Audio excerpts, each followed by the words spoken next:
What is up, podheads? Back with another episode of the Podioslave podcast. My name is Tony, joined as always by Anthony. What's going on, man? There he is. And yeah, we just had a phenomenal conversation with a repeat guest that, these are the ones that I really love doing. And I think I say it to Matty in the conversation. The excitement, the deep dive nerdery that you have because you lived it, Twan, and getting to just see all of that come together and ask these questions that he's never been asked before. I love that stuff. It's cool. It's cool because even, Matt, I mean, you'll hear it in a few minutes if you're listening, obviously. You'll hear it. There's questions he hasn't been asked. He hasn't thought of this in many years. Well, same thing with us. Like we listen to the records, but we don't often pause and think about maybe the context of the time or what led up to this, or how did you think about this? How did you call back to this? And when you kind of take a step back and, jot these questions down, it's like, for me personally, it makes the records more special.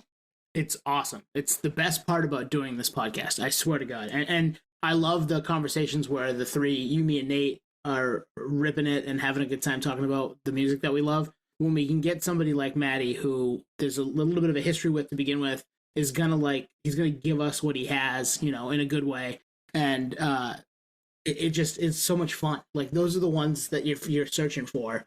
255 episodes in, right?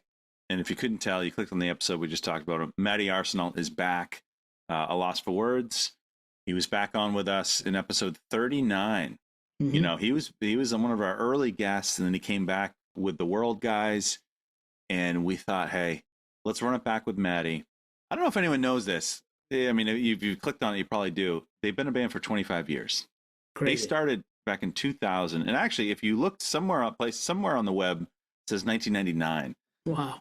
So we said, hey, let's run it back with Matty, celebrate 25 years of Lost for Words, and let's shine some light on the Kids Can't Lose. I think for me personally, that is my favorite A Lost for Words release. I think Matty, not just because we just had him on, and Matty, if you're listening, I mean it, you could be the best pop punk true vocalist of all time. In terms of, he's up there for sure. Raw pipes, got that soul, got that swag, live shows on point, just the whole package. And so we said, hey, let's run it back with Matty. Let's shine some light on the Kids Can't Lose. We dig into the lead up, we dig into songs, touring at the time, how things came together. Mikey joined us at the end. Oh, that's right. Mikey got home from work and joined us right at the end to go through some old Wayback Machine nerdery. And that wasn't planned. It was serendipitous. It worked out. So you're here from Matty. We're going to get into that. But if you are new to the podcast, we do this every week. Let me think. In the A Loss for Words world, we've had Matty on a few times. We've had the 4 Year Strong guys on. We've had the Set Your Goals dudes on. Crime in Stereo, Taking Back Sunday, As Friends Rust. I mean, you name it. This is episode 255. Whole catalog. Dig into it, enjoy it. Matty was gracious enough with his time, and there may be some previews for things to come. So you'll have to stay to the end and check it out. So, oh yeah, let's roll, baby. Yeah, Matty Arsenault, Lost for Words. Matty, you are back on the podcast after, and I looked. It was like 4.5 years for the first time. And I was driving to maybe move to Nashville. Yes, you just That's left exactly LA. what it was. Yep. I was moving home. Yeah, I definitely remember my fucking phone going in and out. So yeah, hopefully this will work a little better. I'm on Wi-Fi with my new phone that I don't know how to use. So let's do it. Hey, I gotta be honest. I listened back to that episode. That was one of the funnest episodes we've had out of the 250 or whatever it's been.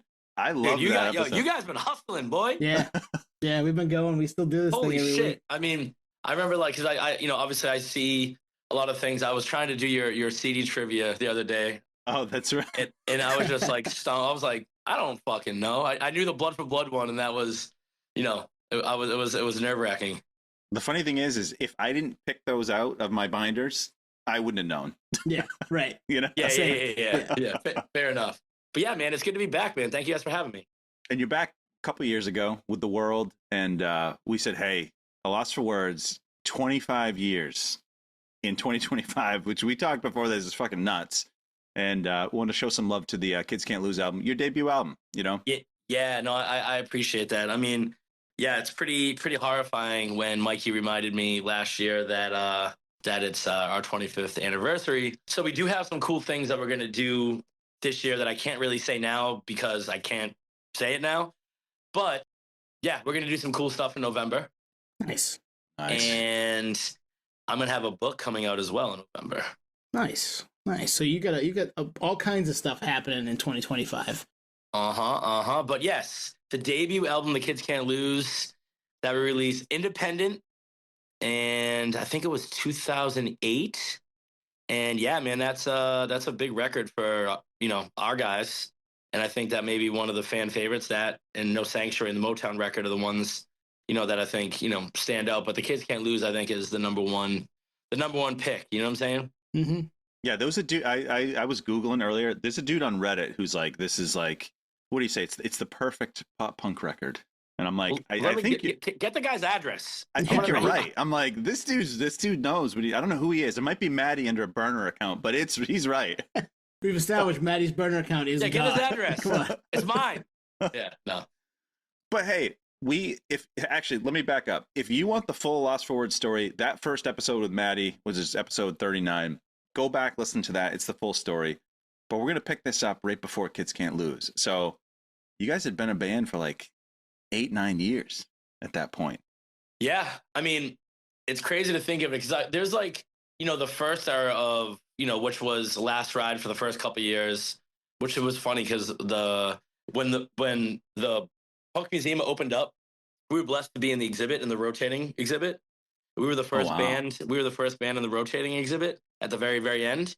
But they had a Last Ride T-shirt that Mikey sent them, which was cool. awesome. Which is just like really cool. I think we made like 25 of those back in the day. But yeah, we were Last Ride at first, and then turned into a Lost Words. But that beginning era was more of us growing up, and it was a way different time than it is now. You know what I'm saying? This is like pre-MySpace. This is like kind of had to get out there in the trenches, in the streets, and pass out flyers, which I passed out flyers today for an event, which felt really cool.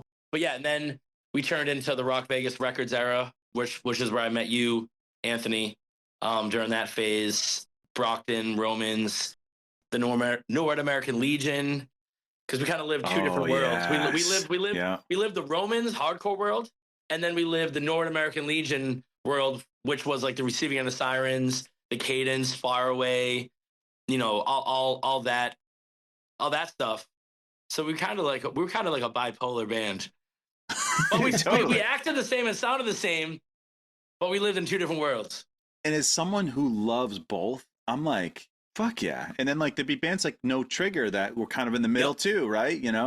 They were like in the phase where we obviously the Receiving of Sirens, No Trigger, those bands were in the middle phase of that, like, well, right before Brockton and Norwood started. We were still us and Trios, and Mikey has a Trio sticker in his room that he found. Nice. I'll have to bust that out before it's over and just give them a little shout out. But yeah. So that's and then that led us into the Kids Can't Lose, which was ICC Church era. That's right. Which was existing already before that, but that was when that was our big phase. ICC Church, Brockton was still going down, and then we were touring, full time. So I kind of, we weren't just a local band at that time. We were probably like 3 years into touring by then. You said, okay, so you had two awesome band names in there. Last Ride's an awesome band name, but you switched to a Lost for Words. I don't know if we asked you this on the first conversation, getting that story. So why the change? I got to know this because I don't remember. I mean, so Last Ride was named after the Undertaker's finishing move. Yes. And it was named by a bunch of kids that were between the ages of 13 and 15. So, I mean, that's awesome. I love it. No. I mean, no fucking, you know what I mean? Like it is what it is. Actually, I think we have a Lost for Words. I don't know where the camera is, but we have a Lost for Words sticker up there somewhere. So, which is cool. Nice. Yeah, that I think that was our first sticker when we changed the name. And Mikey put it up there, and still exists. Going to exist on that mirror forever. But yes, we decided just to we wanted to be taken more seriously. We had some like really like high school level music, which you still can listen to on Spotify. Mikey put it up there. It's all up there now. That's awesome too. I don't know if I want it all up there, but it is. He just put it up there, and God bless his soul. He'll be home in a little bit. Maybe we'll catch him at the tail end of this. Nice. Oh, We nice. still live together. We're brothers. We're not. We were having a late one the other night and just having a good talk, and we realized we're not friends. When you hate and love someone, that means you're a family, right? Yeah, yeah, absolutely. Yeah, I mean, yeah. I guess we're still together. We still live together. So I mean, we've been through the trenches and back. So it's brothers for life. So leading up to Kids Can't Lose, I know that you, Mikey, and Mark were in the band for a bit, but before this, that's when I think Nevada and Jack joined, right? So was Correct. this the album, their first album or first release? Yeah, it was. Yeah, that was the first record that they played on, and that's when we became a real band, if you will. That's when things changed. I mean, it's funny because in 2007, I think it was, or 2008, we did our first full U.S. tour, and it was with 4 Year Strong, This Is Hell, and I'm the Avalanche, and they were on that tour, and they Nevada toured a little before Jackie, but the place that we recorded the record at, where 4 Year recorded The Kids Can't Lose, it wasn't going to come out in time for that tour. The whole tour was supposed to come. The Kids Can't Lose was supposed to come out on that tour and make a big splash. Oh, wow. Yeah. But it didn't. So we went to Chris Curran's studio. Shout out Chris Curran and Reclaim Studios. But then we went to him and we're like, yo, we need some kind of fucking music. So we put out Webster Lake, an acoustic record. Oh yeah, And we were on a tour, the heavier tour, but we had to get something out. And I think that might be part of the reason why Wrightsville Beach became so popular, because we were pushing that record on that tour. And I think that was the one that connected the most off that record. I love the acoustic version of that song. That's the one for me. Yeah. Yeah, the original. And also R.I.P. Daniel Brissett, who made that cover of the first Webster Lake. He passed away. I found it a couple of years ago, but yeah, rest in peace, Daniel. That was some of my favorite art. We have some 7 inches, and that was some of my favorite art. But The Kids Can't Lose, goddamn. I mean, that record, I have it on my wall over there too. We celebrate that record all the time. We made a couple different versions. We made the Reach the Sky version of that, where when we played with Reach the Sky and Cruel Hand and Reign Supreme. Shout out your fellow Manian, Chris Link. Yep. That Maniac. I've never heard Manian before. That's a new one. I like that. Yeah. That Manian. But yeah, shout out Cruel Hand, Chris Link. But yeah, so we we played that show. We made that, and then we also did the record released one. I think we did a couple saves a day through being cool ones too. So yeah, the Kids Can't Lose. Couch. Yeah. Well, but no, we just I think I might even have it. I mean, I don't really know if it matters about where we're doing shit, but hold on. Let me just get this camera spun around real quick. I'll make this easier. But so we have, this is the EP originally, but so this was the repressing of The Kids Can't Lose that Pure Noise did for us. That's actually my stepfather's family. Oh, wow. On the front. I remember seeing this online. This is the original Kids Can't Lose vinyl. Then this was the Saves the Day one that we did. There it is. And then this is the Reach the Sky one that we did. Yeah, So Far From Home. Yep. And then this is obviously No Sanctuary, and that was our flag. And someone must have stole. I had a fucking Wu-Tang button right here, and I'm gonna have to do a little bit of research on this one. I'm not too happy. Also, if you want to see this, Great American Hardcore Festival, Power Trip. Power Trip opened up at the bottom. At the bottom. Crazy. That was a good one. And this was actually our first show that we ever played. Sorry, I'm just giving you the history, but we played with Down to Nothing in Nashville in 2007, and that was our first Nashville show. Damn. Yeah. Just a little history. Matty, one thing I just noticed is the record version of Kids Can't Lose in the lunchroom has your name in the corner. My CD version doesn't. Hold on a second. Yeah, is this like a misprint? Crazy. I don't know. I don't have I do not have the answer for that. I do not have the answer for that. I don't know if I don't know. You just fucking. Did you not notice that until right now, or did? Yeah, I just didn't notice it until now. I'm like, how would they know it's lost for words? If you knew, you knew. But I mean, hey, we put it ourselves. No fucking record label because yeah, right. I'm gonna be real. Most record labels fucking suck. So we'll just put that out there on the fucking internet. So let's talk this, Matty. So when you guys probably started writing this and recording, it was probably 07, 08 era. Yep, it was 07. Yep, it was 07. So you guys are established, playing shows. I mean, I'm not gonna, capacity check you, but I think locally you could headline ICC and it would be pretty fucking packed. Like So was there pressure to deliver? Actually, yeah, there was, and I got a funny thing about that I'll say after because I'll just say right now, fuck it. So we headlined the ICC for the record release show, and we had 4-year as a special guest. We had Transit, a couple different bands, whatever. But the upstairs church was booked, double booked. Wow. So we go there to load in, and Eric P is like, "All right, guys, I have bad news." What's that, Eric? It is we can either change the show, which I don't think you want to happen, but I convinced the venue to let us go to the basement, which they have had a couple shows before in the basement. Yeah. We had like 800 kids in the basement of the ICC church. I think we had something like 800 kids paid, and there was like a film of 6 inches of water because it was so hot that everybody's glasses were foggy and stuff. Like my stepfather, who never really comes to shows, he's one of our biggest supporters, but just not a show guy. He was just like, "Hey, kid, I'm gonna catch a song. I'm leaving. Like this is fucking crazy. I want no part of this sauna. Yeah. But so getting to your point, I mean, we had sold out already. Like, Romans, which was like a kind of whatever. The capacity was definitely way lower than what we were doing up there. But yeah, we were doing pretty good. Like we could headline some shows, and I think we could probably at that point even do like a Grange Hall up in Maine or one of those smaller venues and do that. I think we had Level up in Maine. I remember we played like Jamie's birthday party at the Big Easy, baby. At the Big Easy, and what was that, like 2006 or something like that? Yeah, I think it was. So I think in Providence, Boston, Portland, we were already able to sell out some shows. We had some buzz. We definitely had some buzz.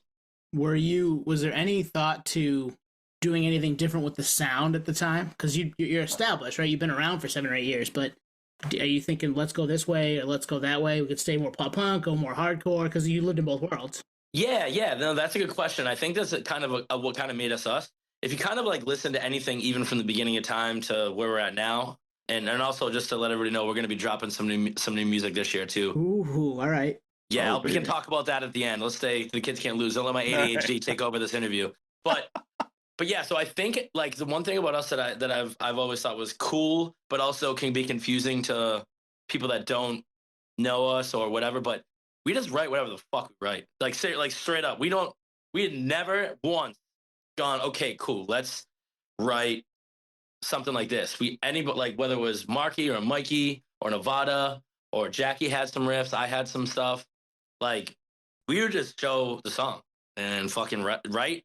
And sometimes songs got weeded out, like, oh, this is like way off. You know what I mean? Or whatever. But everybody came in and everything was taken into consideration. Like that, there was never, which I think is the coolest thing about us. Whether it was a heavy song, like you think about whatever that, I think it was the Split EP that we did. We had John Blake screaming on it. Well, it was lungs, liver, chest song. Yeah, chest, lungs, and livers. Yeah, that's what it is. With Alex from Therefore I Am and John Blake, like.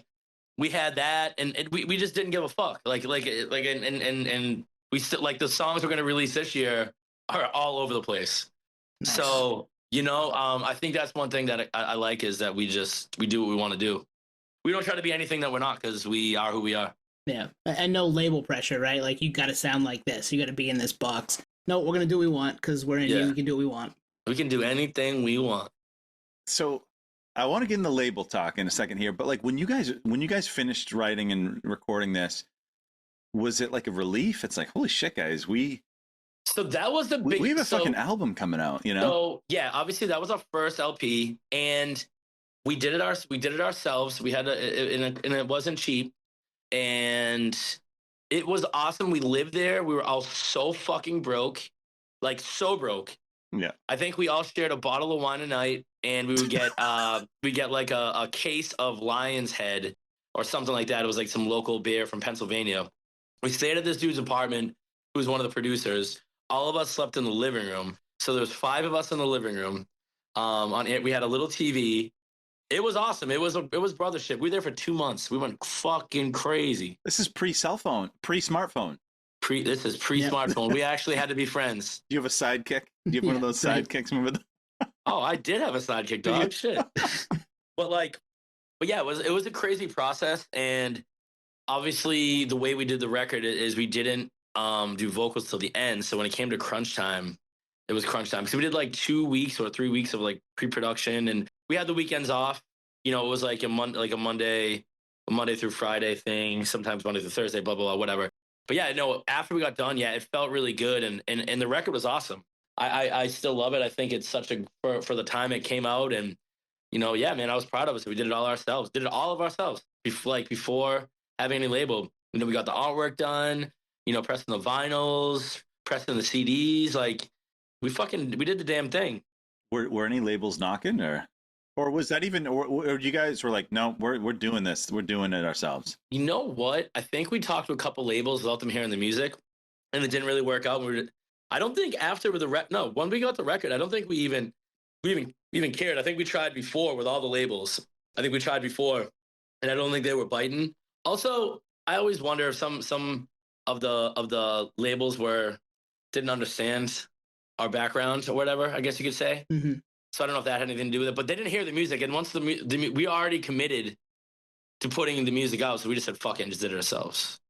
And then, yeah, I mean, obviously it sparked, people were just like, this band isn't going away. And then, 4 Year would be taking 4 Year Strong and Set Your Goals, and all of them would take us out all the time. And then the Wonder Years. So I think agents, Dave Shapiro kind of came in and was like, all right, let's just sign this fucking band. Like they're on all my tours. I'm going to sign them to Velocity, Rise Records, and book them. But the Kids Can't Lose paved the way for all that.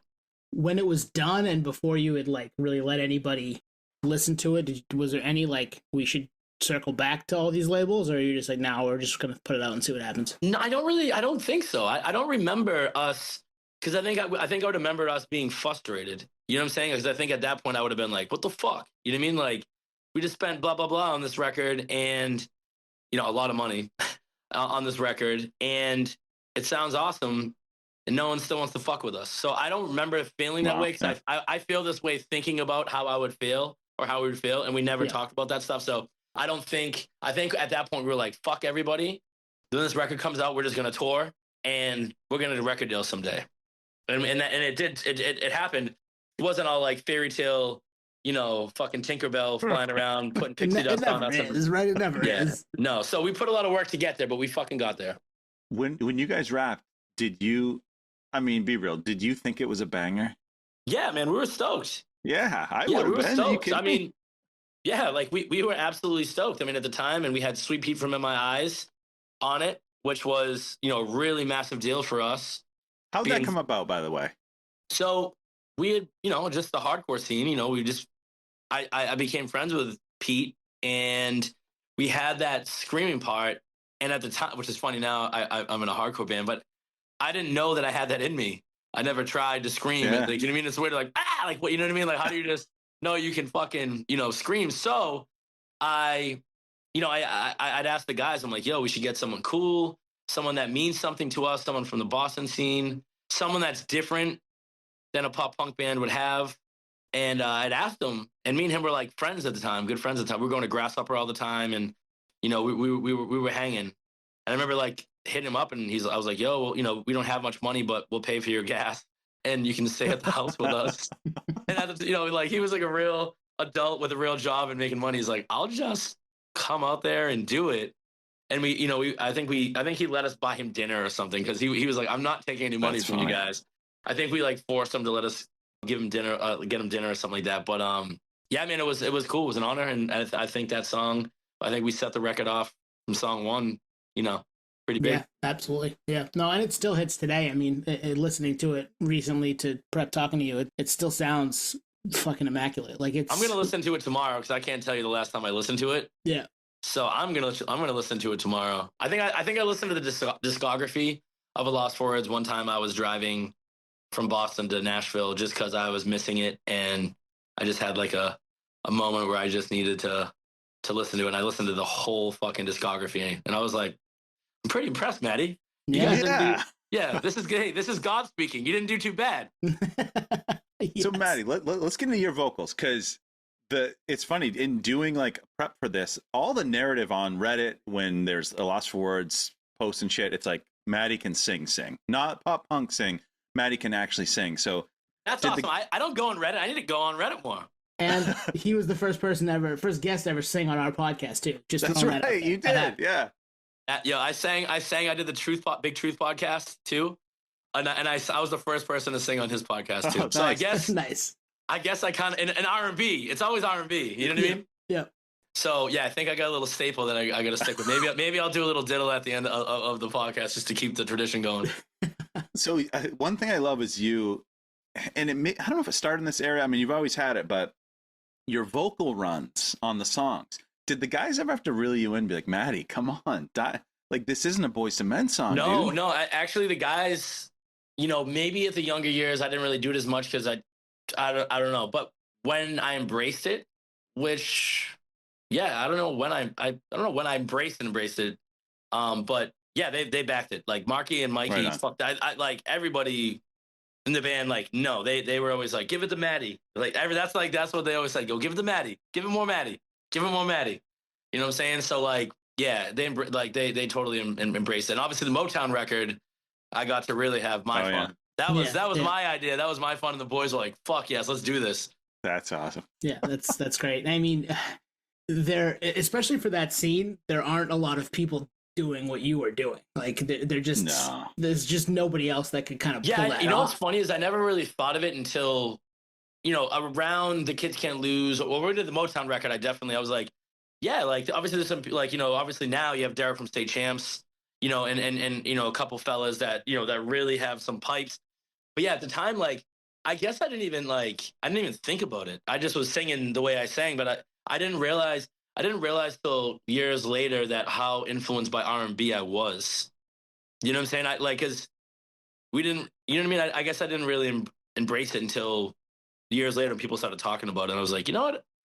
I do sing a little different than everybody else because I love R&B so much. And there's a soul in there. I think you pointed that out, Tony. It's like there's a soul in these songs that, I don't know, it's just not there with bands you were playing with. And that's not a knock on those guys. It's it's a different thing. It's different. Yeah. Yo, and it never was. And like everybody has their things. I would, me, I always find the good in everybody and everything. And I don't hate on anybody unless I really fucking hate them. But that's usually far and few between. But for me, I am not good. If someone if Mikey or Marky tries to tell me, oh, you should sing a melody like this, whatever's in my head and in my heart, I sing and I can't get out of my head. I'm not like a classically trained singer. I call myself a soul singer. Like I just fucking sing. I don't know how to if I'm doing something and Mikey's like, I'm like, I'll try and sometimes I get it, but sometimes I'm like, dude, I just can't. Like my brain and my vocals just aren't connecting. I know what you want me to do and that sounds awesome, but I can't do it.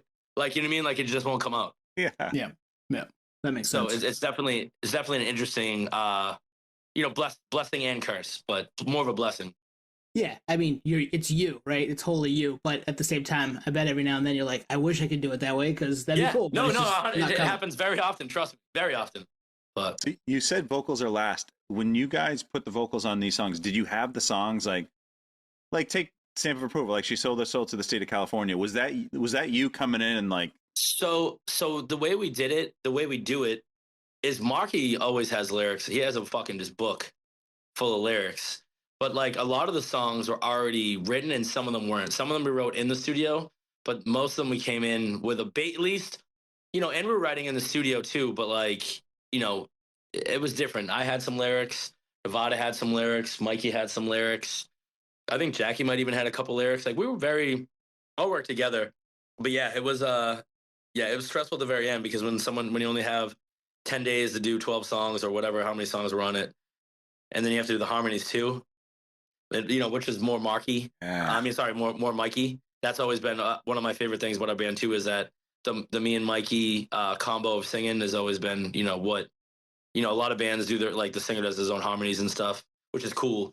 But I always think it's cool when, it's layered. But yeah, I mean, it's scary when it comes down to the wire and you're like, I got 10 days. All right. Well, I guess I got to do 2 songs a day. Like no time to fuck around anymore. You know what I mean? But then the whole time all I was doing was just drinking wine, and no, but like before, like coming into the studio, I had nothing to do. You know what I'm saying? Jackie got the drums done, so me and Jackie were just fucking drinking wine every night and just, you know what I mean? Like we're like we don't have to get up early in the morning. So it was like weird because we like left our jobs and It was like a broke vacation in a house with a fucking what are those little Australian squirrel things? The little guys, the sugar glides, the sugar glide. Yeah. So there was one of those in the dude's house too. So they don't sleep at night. So this thing's fucking flying around the house, scrolling all over the place, dude. Dude, it was just what a crazy experience that was. I think we lost the Super Bowl to the Giants when we recorded it. Dude, it was just such a crazy experience. I thought Payway was like the best food ever because that's all we could afford. We were just living it up. Peanut butter and jelly sandwiches every day. But hey, we wrote a great record and we had a blast and some great memories. Well, yeah, I mean that's the main point, right? Can you look back on that time and say it was awesome, even though you were drinking wine and staying in this house and yeah. Sure can.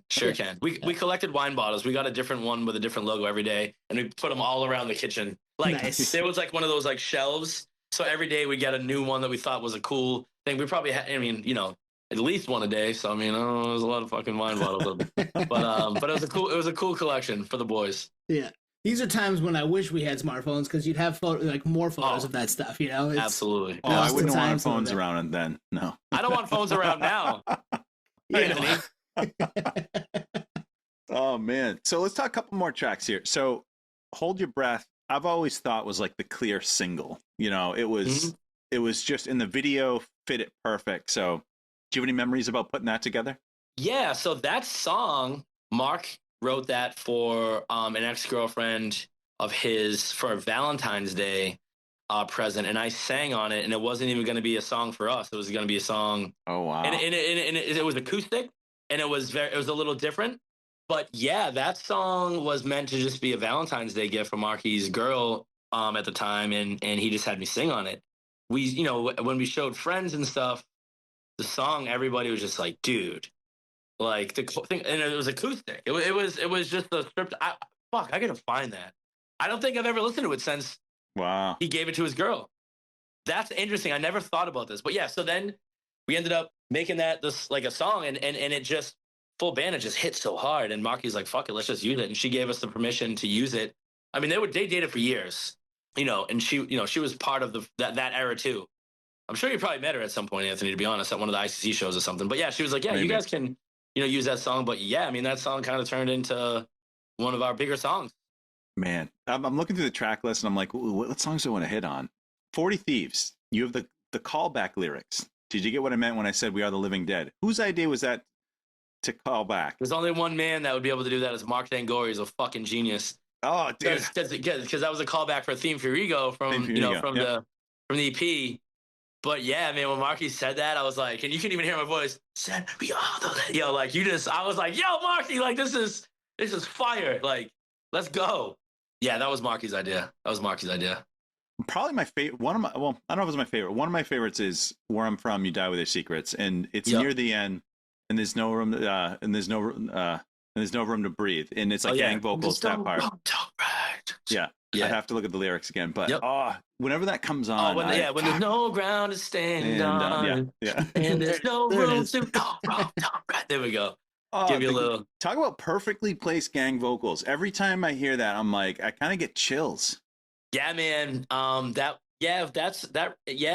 the thing about that record too was we were so excited, and yeah, man, that there was a lot of cool things just for the time. Our age that we were, and yeah, that was a cool one too. I forget what movie that's from. Is that from The Town?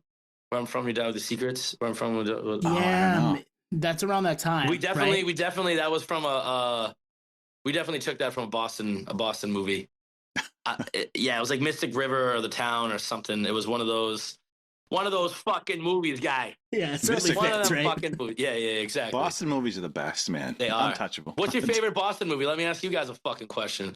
Hey, I could pass the straight face and say Mystic River is my favorite Boston movie. I love that. Although I like Good Will Hunting. I love Good Will Hunting. Dude, it's Anthony, probably Good Will Hunting. It might be my actually that is my one. Good Will Hunting is my favorite because it's actually a gangster movie too. If you think about the background and where he's from and stuff, seriously.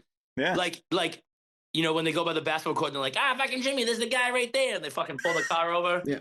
And they beat up those dudes. They beat up the dudes in the bar. You know what I mean? Like it's just. That one's very relatable, I think, to like where I, kind of where I came from. And that shit was that was like me and my friends. I mean, that was how I grew up. Oh, that's the guy right there in the basketball court. Pull over. Pull over. Let's Pull go over. get him. You know what I mean? Like, Well, what's funny is my buddy Ed from Boston, he is my age, he's 39, 40. He was saying that he knew some of the kids that were in like the Little League scene when they go watch the game. Those are like kids that he grew up with. And I'm like, that's really cool shit, man. That's awesome. That Yeah, didn't yeah. happen. I mean, it didn't happen here. No. Yeah, no, that's a fucking that was my question for you guys. All right, our interview's over here. I like it. Yeah, that was Mic good.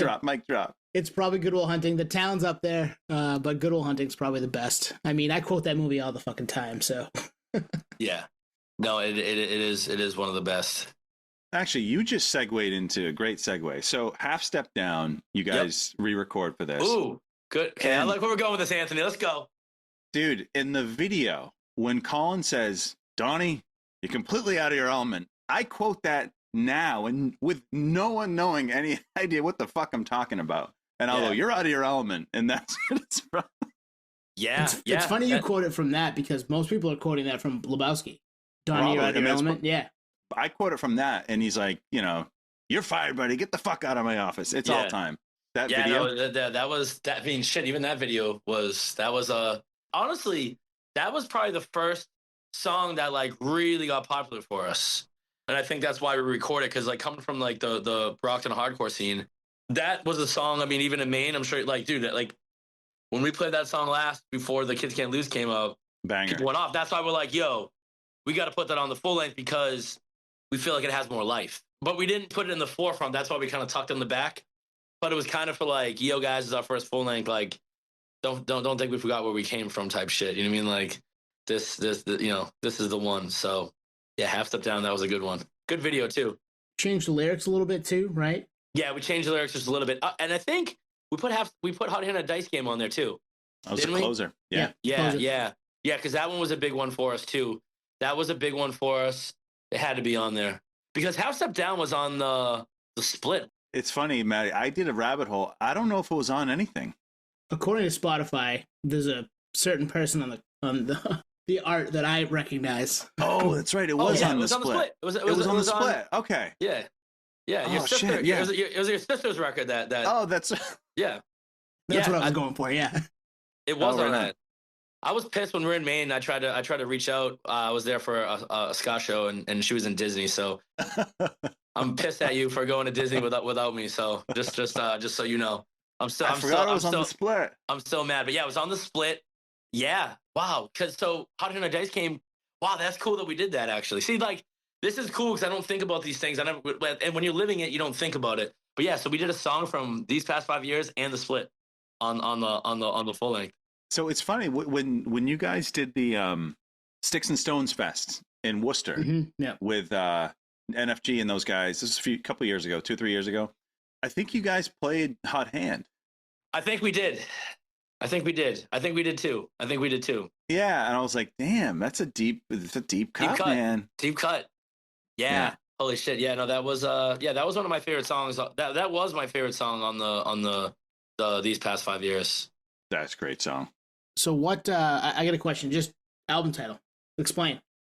The Kids Can't Lose. Yeah. So I actually started a hardcore band. It was gonna be like a Set Your Goals but heavier hardcore band with a couple of other hardcore kids from the Brockton scene. We actually played like 2 shows. One of them we played Brockton.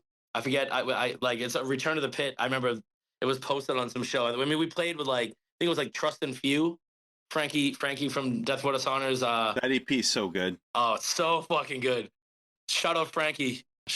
But yes, we did that show, and we just jumped on a show in Worcester. I think we just told some band we were playing songs or something like that at the Worcester.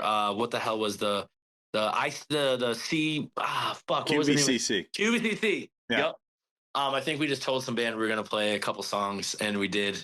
So So anyways, I think we only had like 2 songs written. We just never recorded. But when we were gonna name the record, I was kind of like the whole thing was like, yo, fuck it. We like this record is everything to us. We put so much effort and time to get here. Like we're not losing. So like that was the mentality behind it. So I asked my guys and the Kids Can't Lose, the band, I'm like, yo, we're thinking about naming the record this. Do you guys care? I'm like, no, we don't. Like, we don't fucking care. And yeah, so it really came from my first hardcore band that only played 2 shows. Also, something I don't think has ever been talked about. I don't think people outside of our band and the band that I was in even know that. Nice. I didn't know that. No. Well, I'm glad no we one knows. asked. I don't think we ever. No, I've never talked about why we named the record that. Well, then it's a song title, right? Yeah. Yeah. Was it Before It Caves off that album? You had a song called Kids Can't Lose? Yes. So Was it you Before brought It Caves back. or was it No Sanctuary? Man, you're fucking. I should I have done think it was Before It Caves. I should have done my fucking homework before we got on this. Yeah, maybe it is because I remember we did a song that kind of like did a throwback to like that era. Wow, you guys are good. You guys are good. Yeah, good Before at It your Caves. craft. Anthony he's a friggin' steel trap with this stuff, and I'm pretty good about a lot of stuff, but this Wow, is I love deferring to Anthony. You're getting me excited because you're talking about things that I don't think about or never maybe even thought. Like, I think it's cool. I think we're cool.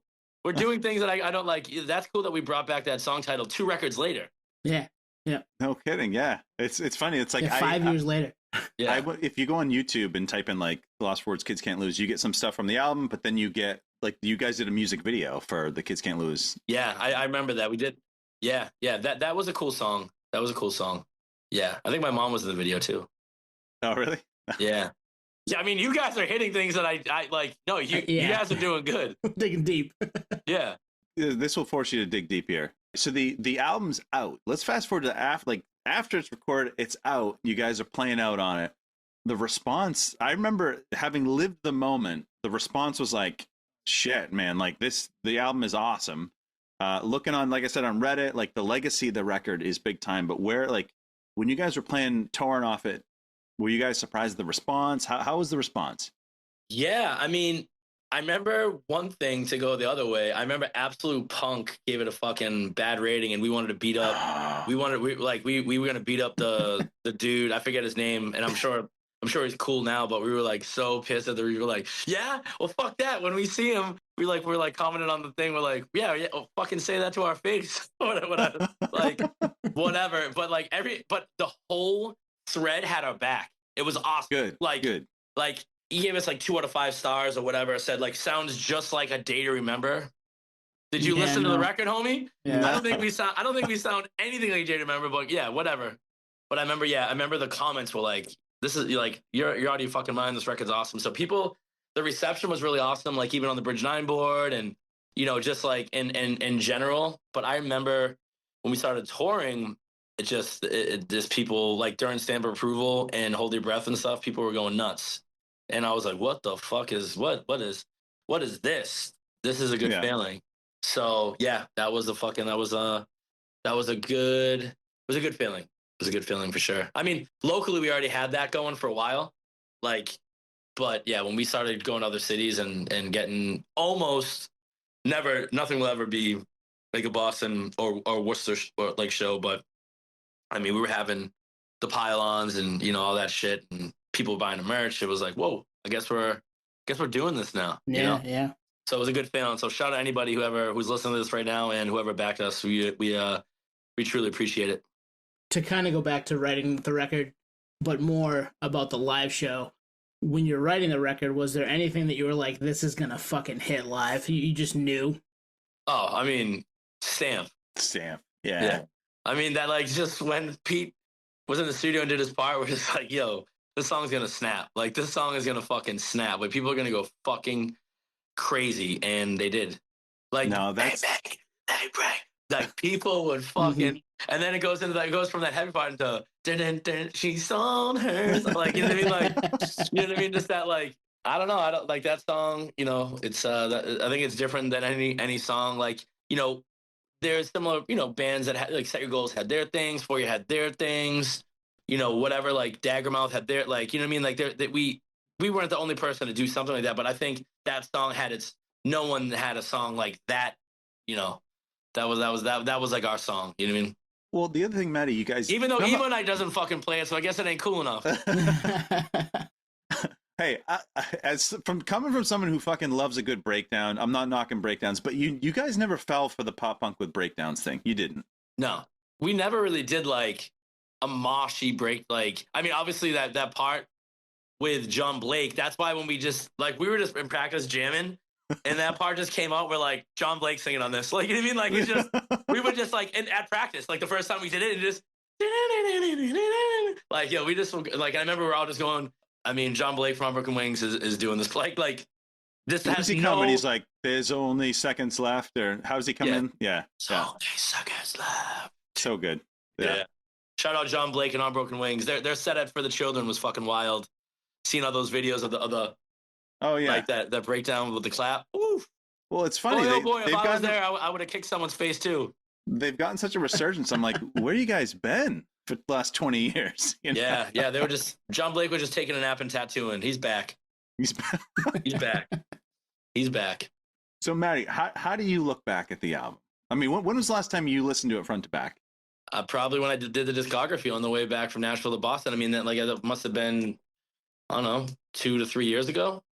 I'm going to listen to it tomorrow when I'm running errands, just because now I think it'll just hit hard. Because I never like wake up going, I want to listen to, my own voice. I mean, and like people put it on, or like if it's on a playlist, someone like, when I'm at someone's house or whatever, or I've heard like, and it gets nostalgic, but I'm never like, actively trying to listen to it. But now, since it's on my head, I'm kind of like, damn, I want to like relive it for a second. So hell yeah. So I'm gonna jam it. I'm gonna jam it tomorrow. Nice. I mean, it's conversations like these that are why we do this, and being able to like have somebody like you come back, talk about something that happened almost 17 years ago at this point, and 25 years as a band. It's fucking awesome, man. To hear the excitement in your voice, I'm excited about it. I know Anthony is, but to hear you still being amped up and excited, man, that's the best part about doing this. Yeah, man. Yeah, it's cool. This interview is awesome. You guys did a great. You guys always do great with everything you do. All the episodes that I have got a chance to listen to, it's always it's always cool. You guys do a very, very good job. I'm proud of you guys. Thanks. Thank you. Hey, do you remember how we ended the last interview? Or when you were driving back? You did questions. You did some questions. I pulled some deep cuts. Ooh, let's go. What's up? I got a couple. I don't think they're as good as last time, but if you remember, I dug up the A Lost for Words MySpace. Yep. From the Wayback Machine. With the Peter Pan background. Oh, probably. That logo that shit didn't even come up. It's so old. But yeah, this is a callback. Anyone that listened to the first episode, this is a repeat. But on your influences, Mikey put Cheap 40s and Scott Stapp. Mikey's gonna be home any second. I really wish he was here for this. Like I think he got to work at 8:30 or 9. I'm like, God damn it, I wish he was here. But yeah.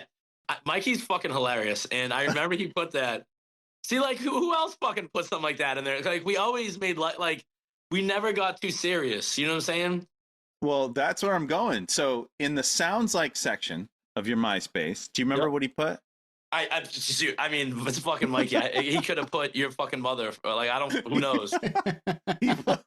he put sounds like a little bit of heaven mixed with some high voltage rock.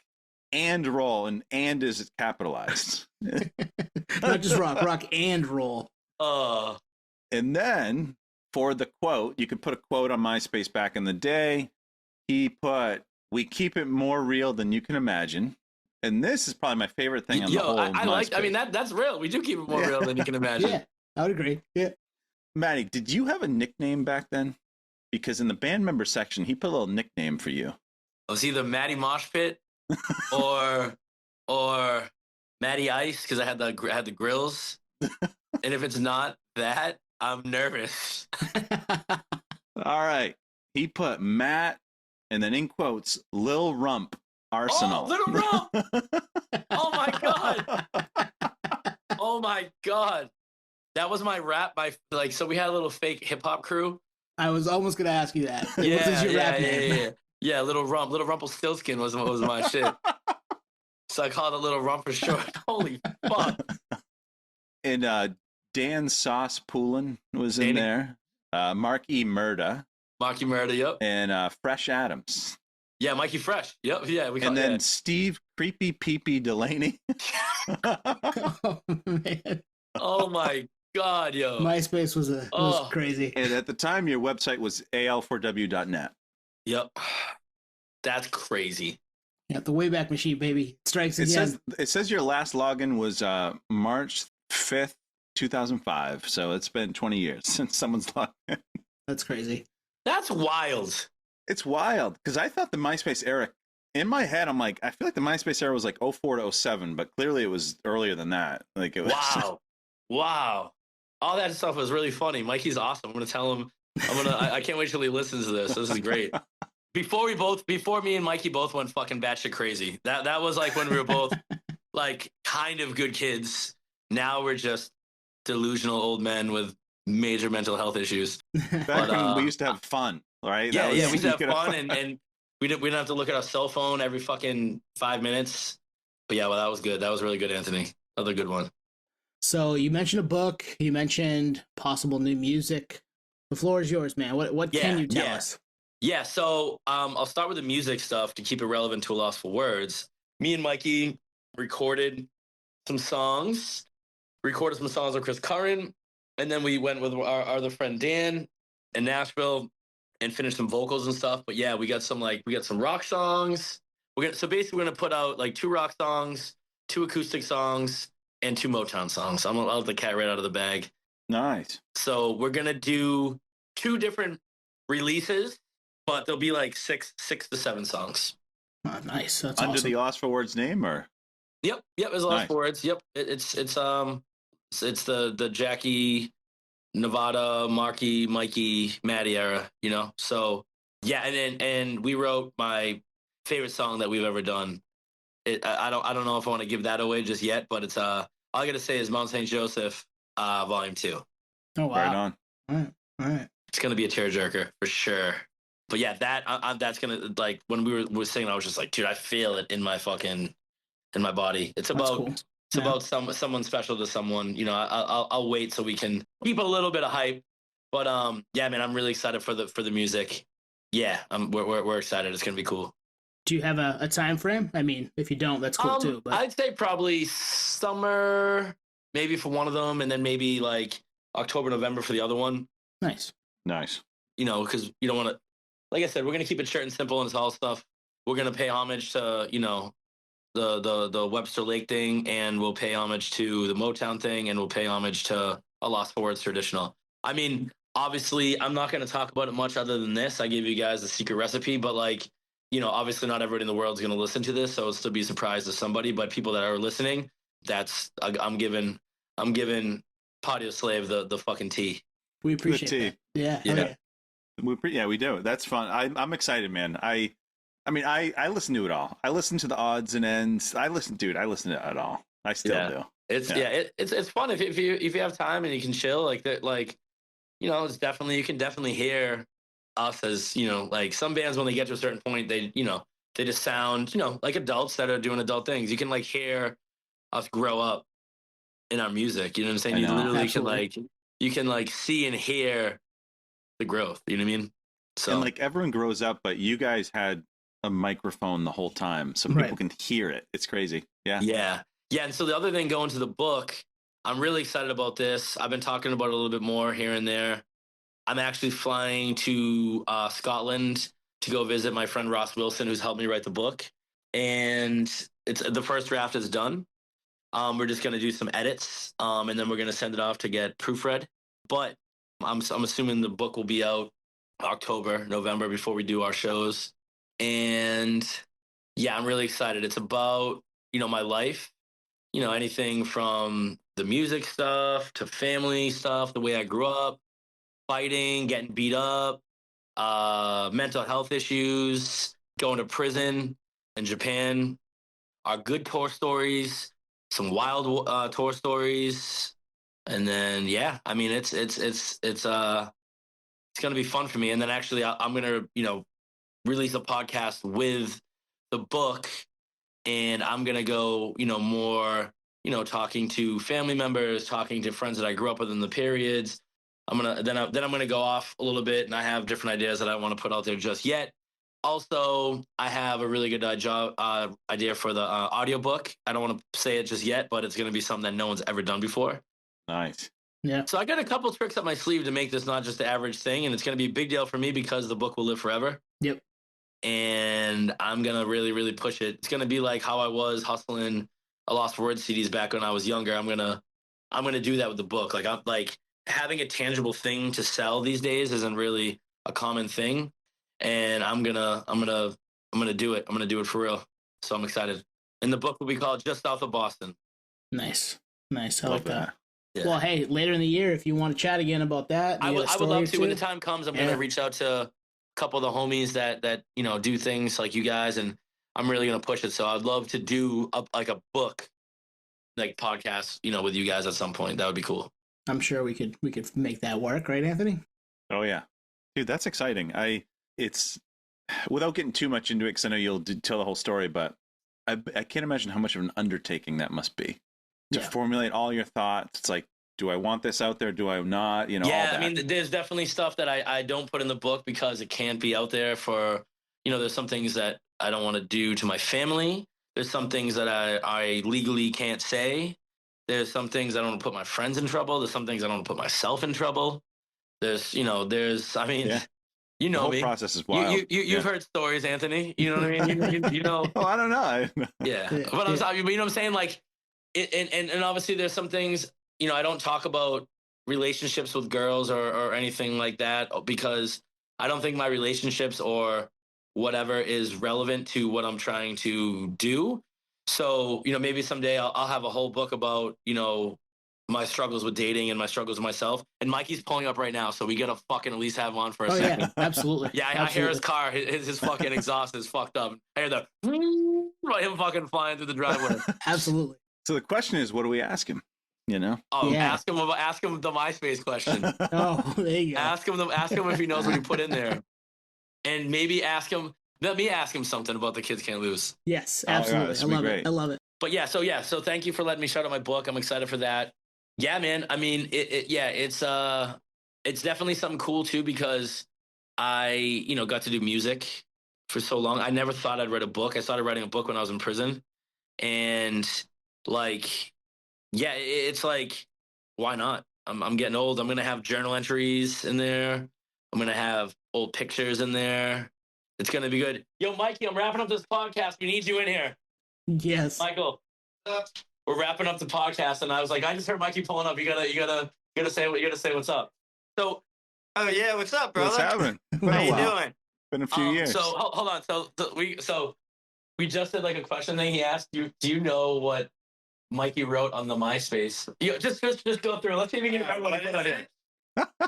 It's so good. It's so good. So Mikey, I dug up the old Lost for Words MySpace on the Wayback Machine. And it's still, hey, anything you've ever put on the internet, it's still fucking out there. Word to the wise, everyone. Be careful. No, so I asked Matty, I was like, do you remember what your nickname was?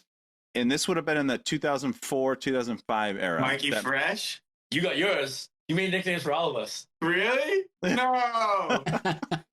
What was it? So Fresh Adams was you. Do you remember Matty's? Fuck no, I don't know any of them.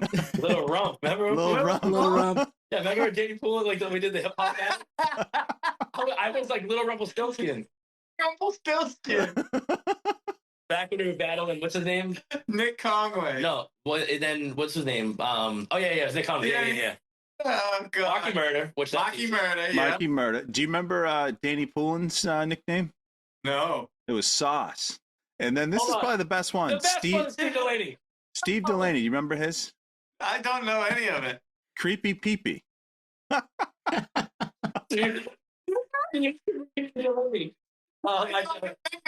remember Little Rumpelstiltskin. Tell him the buy. Like you gotta just tell him all the MySpace info. You killed it, by the way, on MySpace. Oh god. Influences were Cheap 40s and Scott Stapp. Yeah, that still applies. Yeah. Yep. And the sounds like, you could have put any, bunch of bands in there. You put, it sounds like a little bit of heaven mixed with some high voltage rock and roll, and is capitalized. Nice. I don't know why, but yeah. Well, it's rock and roll. Rock and roll. Yeah, it has both, not just rock, not just roll. Yeah. I wish you did good. Because I'm sure every band was like, we sound like Say Today and New Found Glory. I remember one time, and keep in mind, this is like 20-something years ago, you could put links or like on your notes on the side. So I did New Lost for Words song out now. as the head, but the link went to meatspin.com. No. Oh, wow. I got a lot of people being all You got me fucked up fired about back it. in the day. No. Yeah, just- right. Yeah, we would have been fired. Yeah, I We We can't would have been fired as a whole. Yeah, we would have been fired, Yeah. canceled, whatever you call it these Oh days. my god, Amazing. That's amazing. that is funny. Yeah, the your quote, it says we keep it more real than you can imagine, which Nice. We really do, though. Yeah. We fucking do. and your That's fucking genres were rock, indie, and hip hop. the Matty That's- hip hop vocals in dude. there. I thought it was gonna be way more ridiculous than that. But those are such good like touches of Yeah. humor, dude. Absolutely. We Yep. must have confused so. Well, I mean, we still confuse a lot of people in life in general, Yeah. but we must have confused so many people that were like, I thought they were a pop punk band. Oh, Yeah, man. who is this? Right. I right. had too much. I was in high school and I had too much time on my hand. I was skipping class and just chilling in the computer lab. Or chilling at Danny Poolin's house. Yep. Thanks for the fucking blast on the past. Hell yeah, Yeah. man. Yeah, Thanks for joining us. I think that's a great ending. Yeah. That's a good mic drop. Hey, Yeah. I think that's a pen drop right there. It's good seeing you guys. Yeah, thanks for joining us. I'm Yeah, glad you get the rolled fuck out up. of here so I can say bye to them. Hey, it was like that was planned. The Yeah, timing no, was dude, it impeccable. was so It was awesome. I heard perfect. It was we're about perfect. to wrap it up. I was like, I hope Mikey gets here before we end this thing, so we can get the anticipation going throughout the podcast. And then I heard the fucking muffler, and it was like, "Yep, Mikey's here. Let's fucking not hang up just yet." And then there we go. That was meant to be. That was great. That was awesome. Well, Matty, thank you. Excited for all that's coming from A Loss for Words and yourself later this year. And this is a blast. I can't wait to do it again. Thank you, guys. Yeah, man. Kids can't lose forever. The kids can't lose forever, bitch. Thank you for listening to Podioslave. We are at Podioslave on Twitter, Instagram, TikTok, all of the places that you can find us on social media. Facebook, Podioslave Podcast. YouTube, Podioslave Podcast there. Email us at podioslavepodcast@gmail.com.